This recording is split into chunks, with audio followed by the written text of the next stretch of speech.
तर रात्रीच्या वेळेला हा साप जास्त बाहेर येतो, रात्रीचंच खूप बाहेर येतो आणि म्हणून आता सकाळची वेळ आहे, आम्ही सकाळच्या वेळेला इथं खरं तर कन्स्ट्रक्शन सुरू आहे आणि ह्या कन्स्ट्रक्शनमध्ये इथं पाणीचं टाकी आहे, ह्याच्यामध्ये आहे ना हा साप नेमका इकडून आला कुठून म्हटलं तर इथं पडलेला असेल. तुम्ही कसं बघितलं याला काम करताना?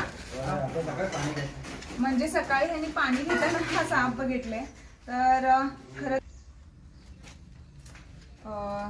तर साधारण 4 वर्षाचा हा साप असू शकतो आणि मण्यार म्हणतात ह्याला मराठीमध्ये, कॉमन क्रेट इंग्लिशमध्ये. हा रात्री इथे पडला असेल आणि इकडे आजूबाजूला तर खूप असे वेगळे वेगळे साप आहेत. ह्यानी बघितले म्हणून बरं झालं, दिसला म्हणून, नाहीतर बघितले म्हणून बरं झालं, दिसला पण नसता तर ह्यांना कदाचित कळलं पण नसतं की इथं साप आहे म्हणून आणि तो आपला पण गेला सुद्धा असता.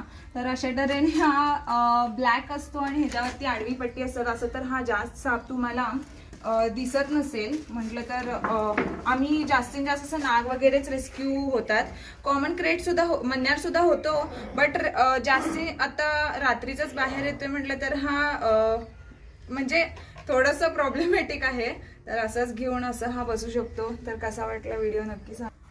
तर भारतातले 4 जे साप आहेत विषारी, त्यातला हा एक साप आहे. नागापेक्षा 4 पटीनं हा विषारी साप आहे आणि असंच हा ब्लॅक मध्ये असतो आणि आडवी पट्टी असतात. ह्याच्यावरती कॉमन क्रेट ह्याला इंग्लिशमध्ये म्हणतात आणि वुल्फ स्नेक सारखा हा सिमिलर दिसतो, पण त्याच्यामध्ये आणि ह्याच्यामध्ये खूप डिफरन्स आहेत. ह्यो पूर्ण काळा असतो आणि ह्याच्यावरती आडवी पट्टी असतात.